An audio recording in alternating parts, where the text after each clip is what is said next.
Et bonjour mes très chers collectionneurs, j'espère que vous allez bien en ces périodes de fête. Je vous fais une petite vidéo intermédiaire entre toutes les aventures de Tintin pour vous parler de ce super livre que l'on m'a offert à Noël que je ne connaissais pas du tout. C'est vraiment une merveille, donc ça se compose en deux parties, il y a vraiment un livre explicatif et il y a 22 fac-similés. Et vous allez voir, c'est des pépites, il y a beaucoup de croquis de la part d'Hergé, des dessins qui sont magnifiques, des posters collector. Je vous montre ça tout de suite. Pour ceux qui ne me connaissent pas encore, je suis les trésors d'une collectionneuse essentiellement passionnée de l'univers Tintin, donc n'hésitez pas à vous abonner pour ne pas louper toutes les vidéos, pour savoir comment reconnaître des BD cotées quand vous faites vos brocantes ou quand vous fouillez sur internet, et également pour savoir un peu plus sur l'univers d'Hergé et les différentes aventures de Tintin. Donc comme c'est expliqué au dos, voilà, c'est vraiment dit que ce coffret ravira tous les tintinophiles avertis, mais qui s'adresse aussi à un public plus familial, curieux et passionné de bandes dessinées. C'est vraiment un très très beau livre et c'est juste un concentré de beauté et d'informations essentielles sur Tintin. Donc je vous montre ça tout de suite. Donc comme je l'ai dit, ce merveilleux coffret se compose déjà d'un livre vraiment explicatif, donc on va feuilleter ensemble, vous me connaissez, et d'une pochette remplie de 22 fac-similés, donc 22 croquis, posters, dessins, voilà, plein de choses. Il y en a qui sont vraiment intéressantes, mais je garde le meilleur pour la fin. On commence par feuilleter le livre. Donc le livre, eh bien, je vais vous en parler brièvement, puisque bien évidemment, vu que je l'ai eu à Noël, je ne l'ai pas encore lu. Mais je compte bien m'instruire au fur et à mesure et vous glisser quelques petites anecdotes dans les prochaines vidéos sur les aventures de Tintin. Donc en fait, ce livre retrace vraiment toute l'aventure en mettant vraiment un point d'orgue sur l'histoire, dans quel contexte historique chaque BD a été réalisé, pourquoi voilà, on parle de Tintin au pays des soviets, qu'est-ce qui se passait à ce moment-là du coup en Occident, quels étaient les enjeux en cours au niveau historique, politique, et c'est vraiment très très intéressant, je vous le feuillette brièvement. Donc là on passe sur Tintin au Congo, et dedans ils récapitulent, voilà, ils remettent quelques croquis. Pour ceux qui ont vu ma vidéo sur Tintin au Congo, vous devez vous souvenir de cette planche, regardez-moi cette merveille, ils l'ont remise ici. Donc ça, pour ceux qui se souviennent, c'est une planche qui était disponible donc dans les fac-similés et dans les originaux des premières versions de Tintin au Congo, donc les versions noires et blanches, qui ont été refaites avec des planches comme ça intégrales à intervalles dans l'histoire. C'est magnifique.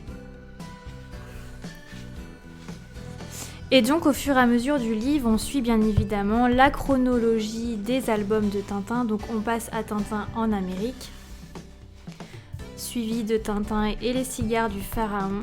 C'est vraiment une merveille ce livre. Enfin, si vous avez l'occasion, alors personnellement on me l'a offert, mais je pense qu'il est trouvable dans tout magasin de livres. Je ne pense pas que ce soit une édition limitée.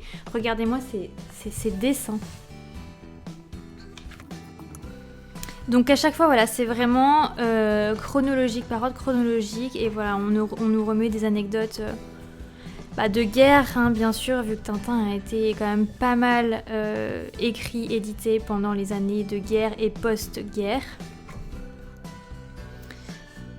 Nous avons, regardez-moi ces croquis sur Tintin et Objectif Lune.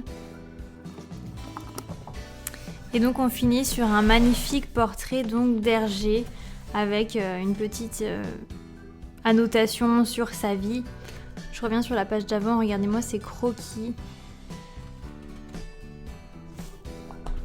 Voilà, donc j'aurai l'occasion de le lire, j'espère, d'avoir le temps de le lire et de vous glisser quelques anecdotes dans les prochaines vidéos. Donc la prochaine vidéo, nous en étions à Tintin et les 7 boules de cristal. Donc allons voir tout de suite. Qu'est-ce qu'on peut nous dire dessus? Donc c'est celui-là. Donc on avait fini avec le trésor de Racamou Rouge. Ici avec l'introduction, voilà, vous voyez, je vous l'avais dit, du château de Cheverny. Donc voilà, une petite publicité à l'ancienne.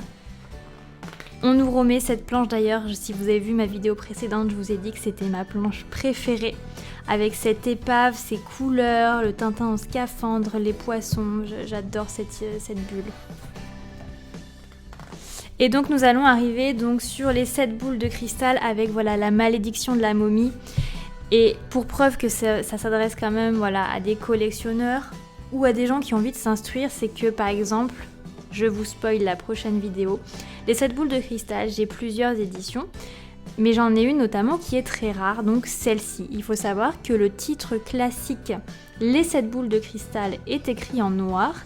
Et le dessin ici, alors du coup de tête je n'ai plus le dessin, mais ce n'est pas la momie. Mais cette édition qui est très très rare, a le titre en bleu, avec les 7 boules de cristal, pour le petit clin d'œil, il y a 7 ronds blancs dans le chiffre 7, donc les 7 boules de cristal.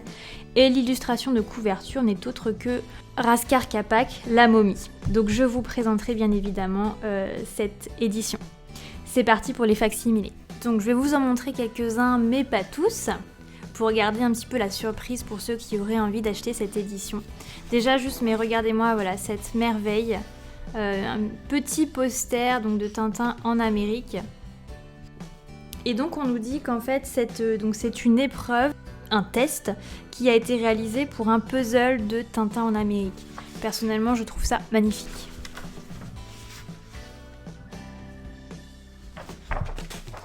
Donc là nous avons quelques autres posters.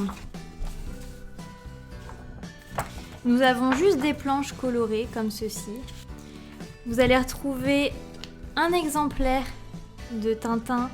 Vous savez, celui qui paraissait chaque jeudi à l'époque, avant les albums, voilà, dans les journaux. Vous avez énormément de dessins comme celui-ci. Les croquis d'Hergé.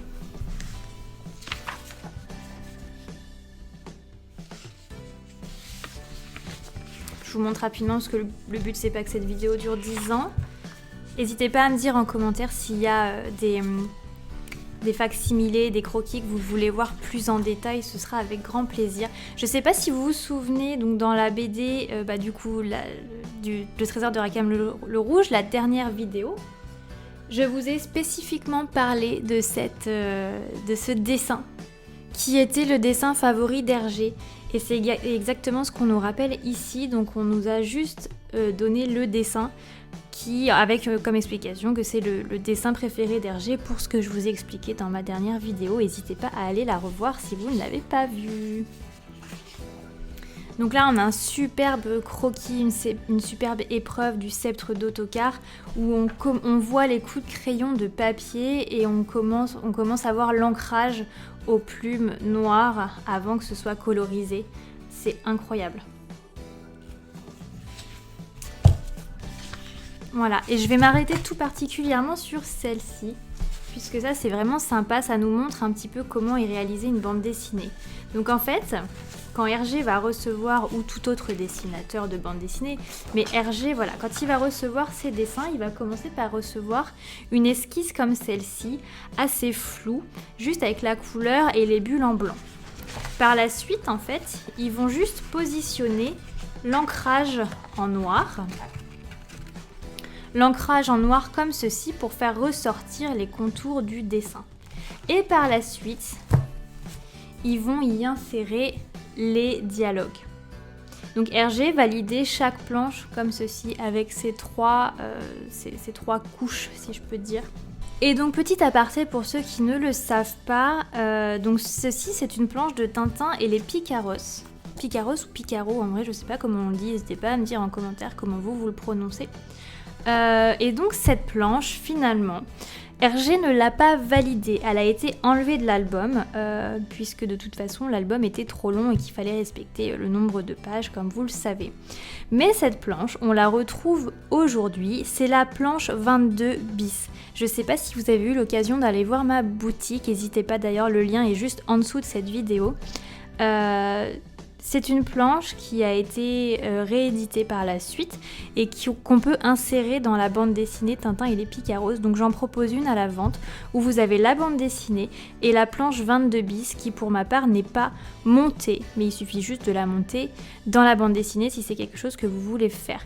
Et donc cette planche est un fac-similé de la planche originelle.